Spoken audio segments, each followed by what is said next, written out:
Hi everyone! For today, I invite you to discover my ranking of the episodes of the Thunder Force Saga, a series I'm downright addicted to. Just for your information, for making this video, I have replayed every episode and my ranking changed at the last minute. So what are we waiting for? Let's go! The place of the sixth is assigned to Thunder Force on microcomputers. Thunder Force was developed by Technosoft when the team was basically one person, Katsunori Yoshimura. It launched in 1983 to 1984 on several Japanese microcomputers. Visually, it's rough. Sometimes you can barely tell a shot from an enemy or from your ship. But even here, the game plants the seeds of the universe and themes the sequels will expand on. I'll cover the Saga story in a separate video. Depending on the machine, the graphics vary a bit. What you're seeing is the PC-88 version. Let's talk about the gameplay. It's a top-down, multi-directional shooter where you can't stop or slow down. For 1983, that's forgivable. There are 32 stages. In each one, your goal is to find and destroy the generators powering the Diredizer defense grid, then blast an exposed section of the giant ship. Clear the outposts and you can push toward the central fortress. You have two attack types, forward red shots for air targets and black bombs for ground target. It's important to mark that only bombs destroy turrets and generators. What's my feeling about this game? For information, I came to this one recently, so there's zero nostalgia bias. I expected to grab a quick capture of the game. 5 minutes top chrono, done. But 40 minutes later, I was still wrestling with stage 1, so I guessed I really enjoy this game. The main drawback is the very old school control. You steer with the numpad, not the modern arrow keys, which feels unintuitive, especially when trying to move down. On the plus side, the ship supports 8-way movement, and diagonals work by holding 2 directions. A nice surprise. For my first 50 games, I played it wrong. I rushed in trying to wipe out every turret out of spite, especially after dying. You do get 10 lives. That's generous, but impatience just burns through them. What actually works is a methodical sweep, the lawnmower pattern. Go left to the right, drop half a screen, then right to the left, and repeat. Because the map loops, you'll eventually cover everything. That approach consistently got me to the Diredizer phase, which also looks better, and a small but satisfying visual reward. I also appreciate the era-appropriate attract mode, a little auto demo before you start that doubles as a mini tutorial. As a conclusion, Thunder Force is a pleasant surprise. It's immediate, old-school fun, and the starting point of a great saga. That's why it sits last in my ranking, yet with honors. Here we go. 5th place, Thunder Force 6.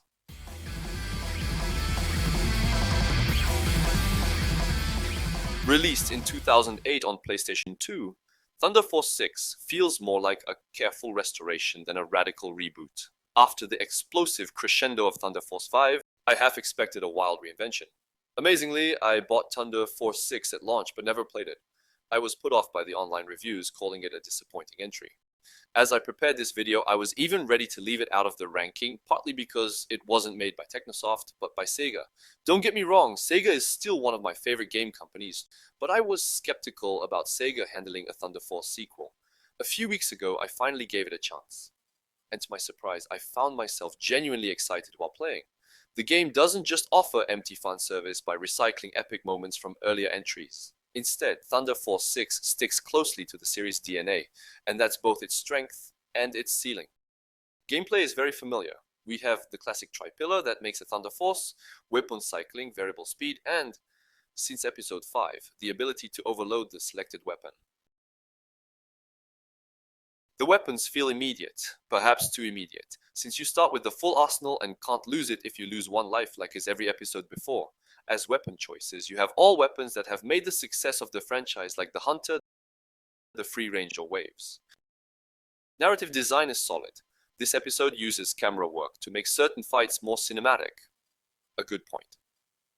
Fans of the saga will encounter situations that strongly recall moments from previous games. For example, Stage 4 lets the player take part in an interstellar battle alongside the Galactic Federation, echoing the epic battle of Stage 5 in Thunder Force 4. Many bosses are clearly inspired by earlier entries, Gargoyle, Twin Vulcan versus, and that's a nice touch. But there's a fine line, and Thunder Force 6 sometimes crosses it. Facing a giant Rhinox directly inspired by Thunder Force 5 should feel epic, but here it borders on the grotesque. At times, it almost feels like Thunder Force 6 is just a string of fan service moments, though thankfully it isn't entirely. Music is good, but rarely great. At best, it channels earlier episodes. At worst, it's just okay. After playing, you're unlikely to catch yourself humming any tune the way you might from Thunder Force 2, Thunder Force 3, Thunder Force 4, or Thunder Force 5. I also found the intro theme, built on a melancholic melody, poorly suited to the tone. Let's listen to it.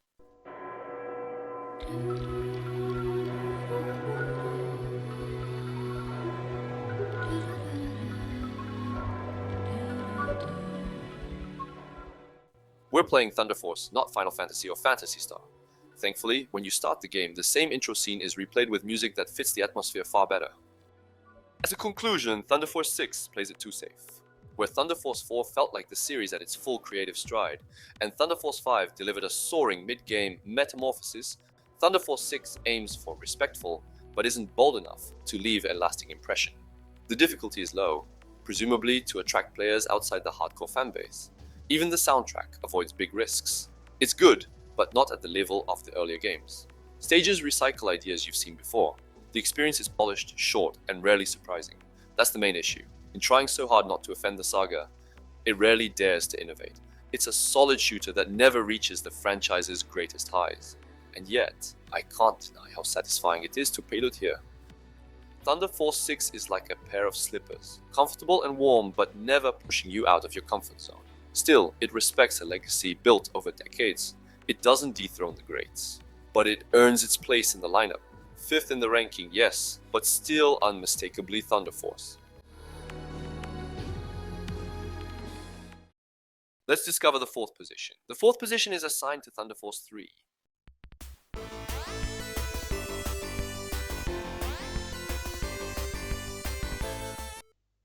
Thunder Force 3 is often called the best game in the series. I disagree, and here's why. Back in my Mega Drive days, I played Thunder Force 2 thanks to my neighbor, and Thunder Force 4 thanks to my brother. With my genius-level deduction skills, I knew there had to be a 3 in between. But in Europe, impossible to find in stores. Sellers told me it was great, but I could only imagine it. In my mind, I imagined the perfect mix. Multi-directional stages from the episode 2, best horizontal action from the episode 4, adjustable speed and keeping your weapons after dying. When I finally played it, I was a little disappointed. The most unfortunate thing is the removal of the multi-directional level. Since the 3rd episode ended the creation of multi-directional episodes, I can't help but think it's its fault. But there are some really cool elements. For example, the adjustable speed adds a nice touch of subtlety to the gameplay. You need to slow down when navigating through tight spaces and speed up when facing fast enemies. It's a great gimmick that adds real depth to the experience. Another awesome aspect of Episode 3, musics are excellent. Some tracks even surpass Thunder Force 4 in quality. For my part, my favorite pieces of music are this one from the Ellis level.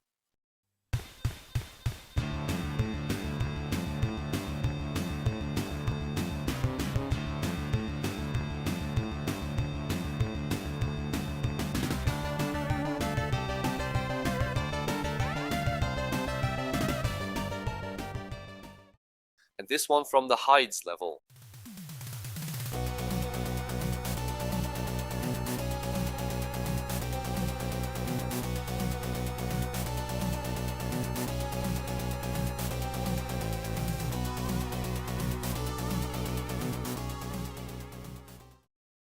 Unfortunately, the game is a bit too easy. Some bosses are so fragile that you don't even have time to enjoy their music. Even in the hardest mode, it seems that I can trade 1 life for defeating each boss only while maintaining fire without so much movement. Look at these.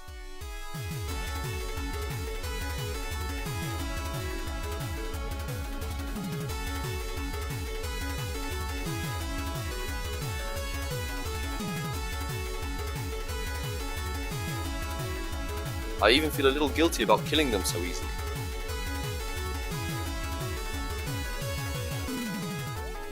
Another problem. Some levels require you to memorize every trap if you don't want to lose all your lives. While memorizing a stage is a common gimmick in old shooters, Thunder Force 3 takes it to the extreme, especially in the Hides and Gorgon stages. Let's take a look at Hides level. The ground is moving up, inviting the player to make a fast choice, the upper or the bottom path. Until there, that's cool, but just after, there is a bonus weapon. There is one design rule saying that in early stages of the game, a bonus is a tips, telling the player where to go. But here, it's a trap. If only there was only one trap, but developers chained another trap just after. I know Thunder Force 2 has exactly the same problem too, but horizontal level are only one part of Thunder Force 2. But for me, yes, the biggest issue with Thunder Force 3 is the lack of visual storytelling. You chain different zone, ice planet, fire planet, rocky planet, vegetation planet without knowing the purpose of being there. There is certainly the space map before each level starts, which allows to add a little background to the universe. But it is not enough. The storytelling through visuals only really begins when you approach the Oran Empire base, not before. It's amazing because Technosoft team has done great visual storytelling in Thunder Force 2. Still, let's not exaggerate. This Thunder Force 3 isn't just good. It's a Thunder Force that honors the license. However, it's only the fourth best Thunder Force. And now third place goes to Thunder Force 2.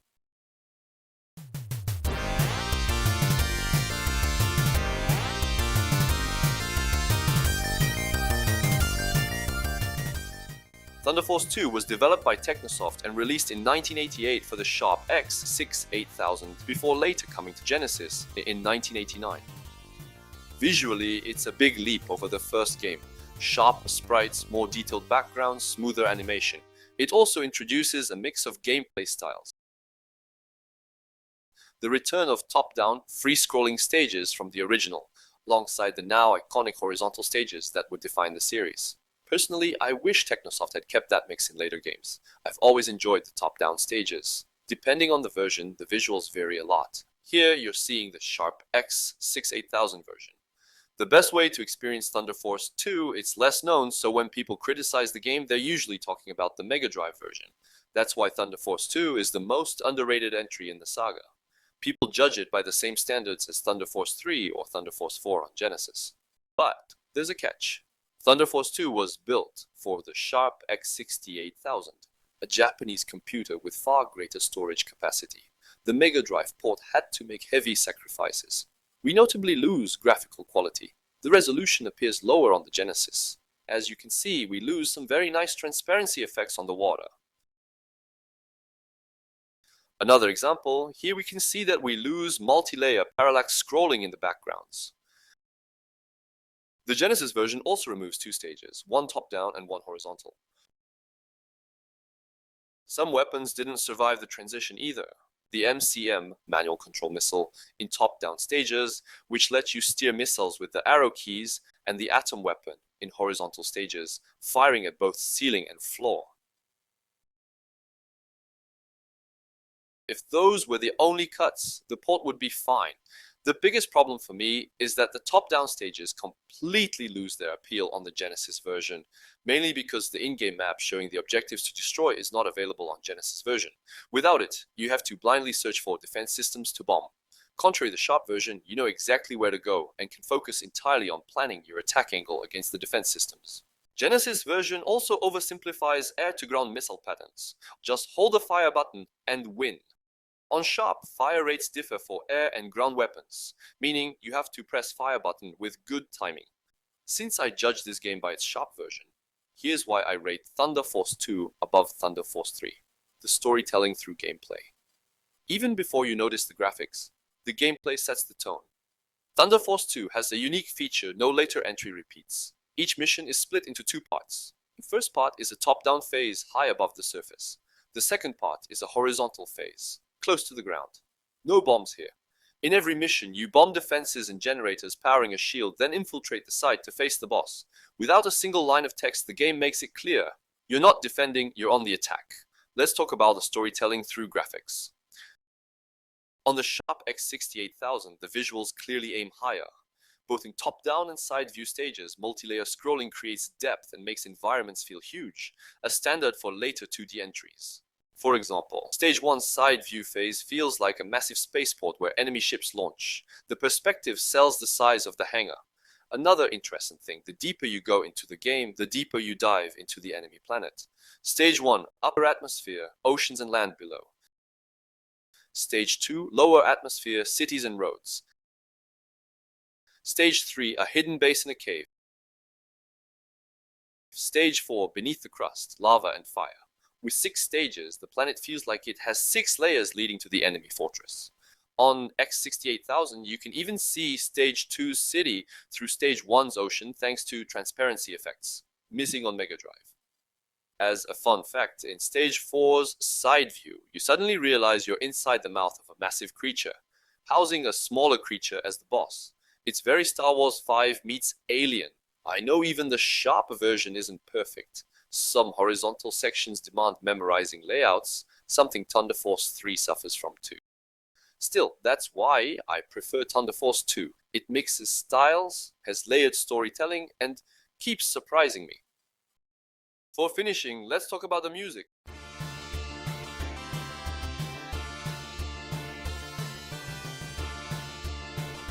Thunder Force 2 soundtracks, while often overshadowed by Episode 3, 4, and 5, was an important step in the series as it's the first episode with real soundtrack.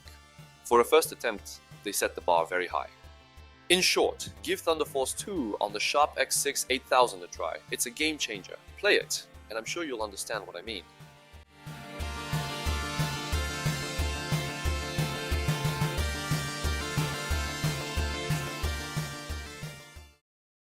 For second place, Thunder Force 5, released in 1997 on Sega Saturn,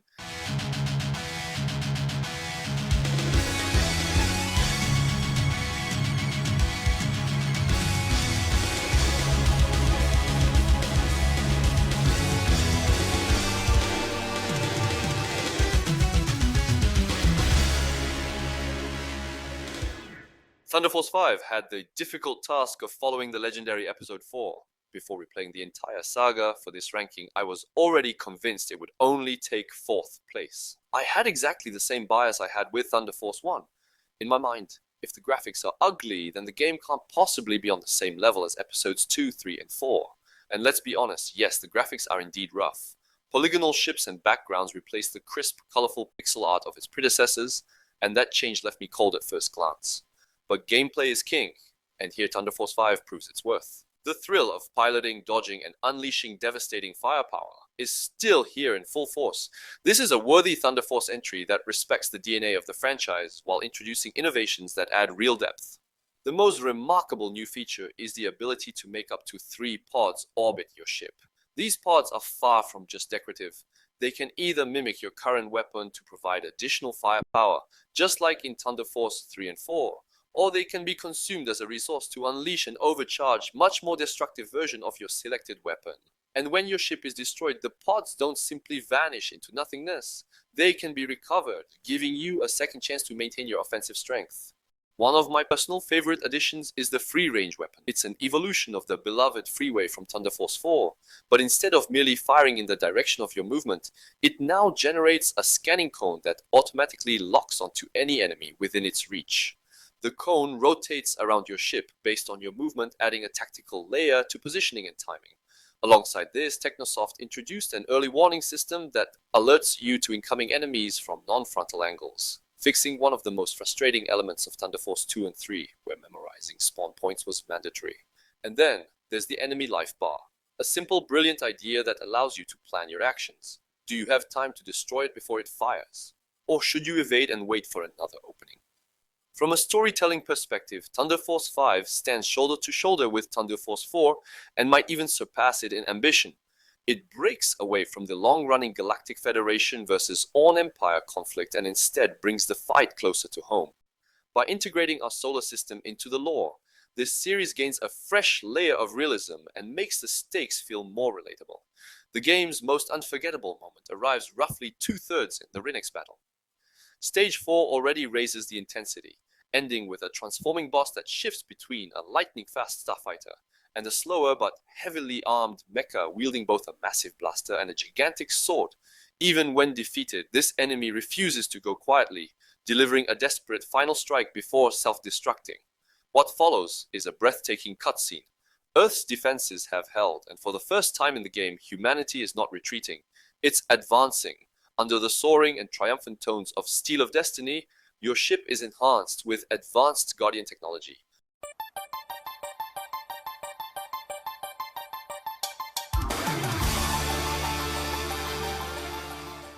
Multiplying your firepower to the point where enemies are obliterated before they can even begin their attack patterns. Then comes the bittersweet twist. Your next opponent is Rhinox, the very ship you piloted in Thunder Force 4. This duel feels personal, almost like facing a former comrade turned enemy, and it adds a surprising emotional weight to the action. The music deserves its own spotlight. Thunder Force 5 tracks blends electronic beats, heavy rock riffs, and orchestral arrangements into a rich and varied soundtrack. It shifts seamlessly between high-energy battle themes. While the environments themselves may not match the visual variety of episodes 2, 3, and 4, the music arguably surpasses Thunder Force 4 thanks to the CD quality audio of the 32-bit era. Just one listen to Steel of Destiny is enough to understand why many fans rank this music so highly. In the end, Thunder Force 5 is more than just another entry in the series. It's a bold shooter, an ambitious evolution of the formula, and at the same time, Technosoft's swan song. Like Sega with its Dreamcast, it stands as a last defiant act of creativity, a final gift to fans before the studio closed its doors in 2001. The king is dead. Long live the king.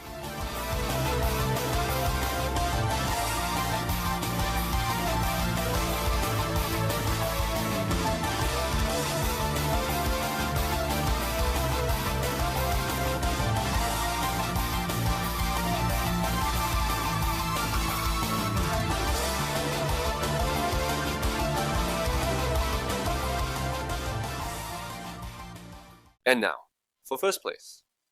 Thunder Force 4 released in 1992 on the Sega Mega Drive.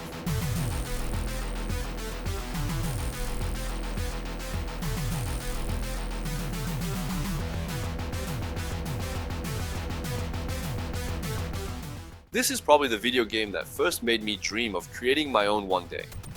I was convinced I had dozens of epic situations in mind that I could make people experience through a game of my own creation. And in fact, that's exactly what I'm working on right now. But that's a story for another video.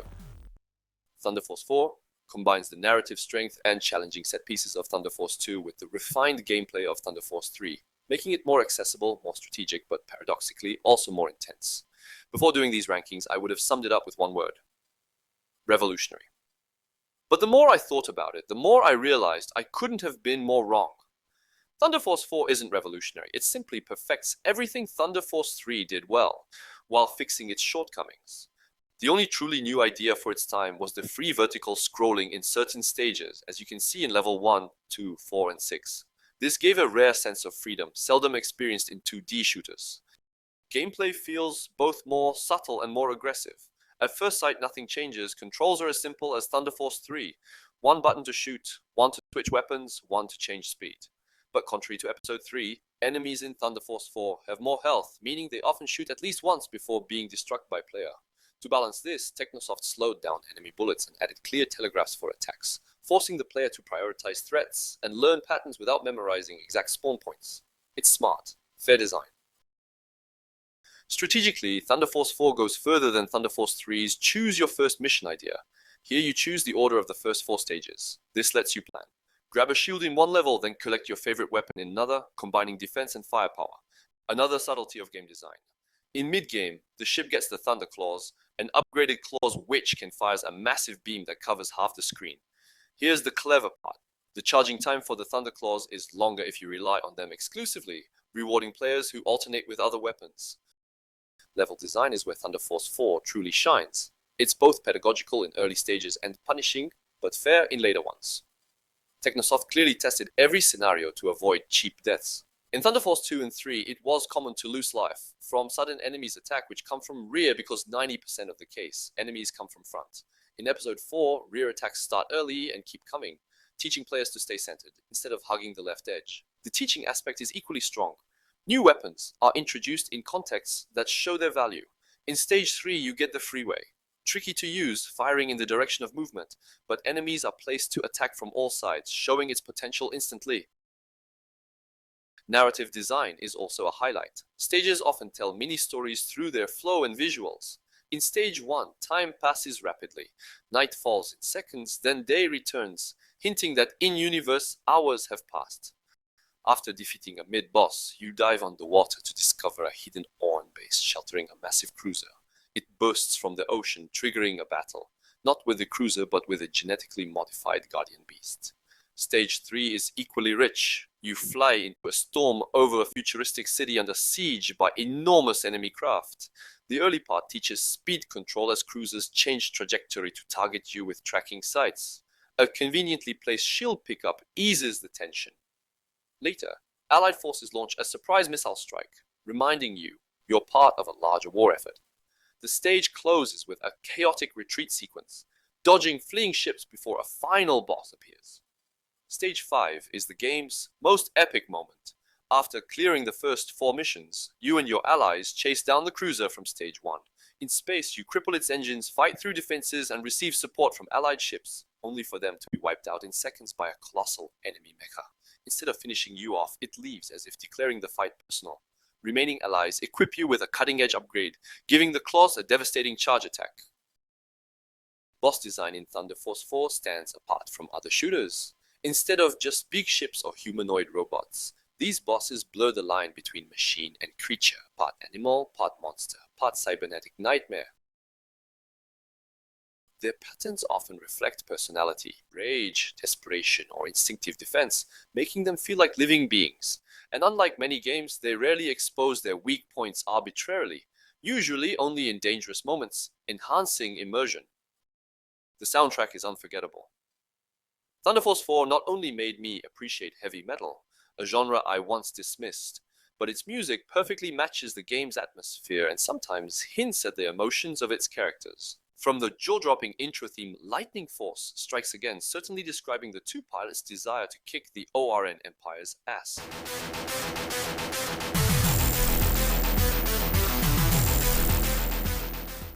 To the adrenaline-pumping tracks Metal Squad, describing maybe the anger of ORN Empire trying to stop us by all means.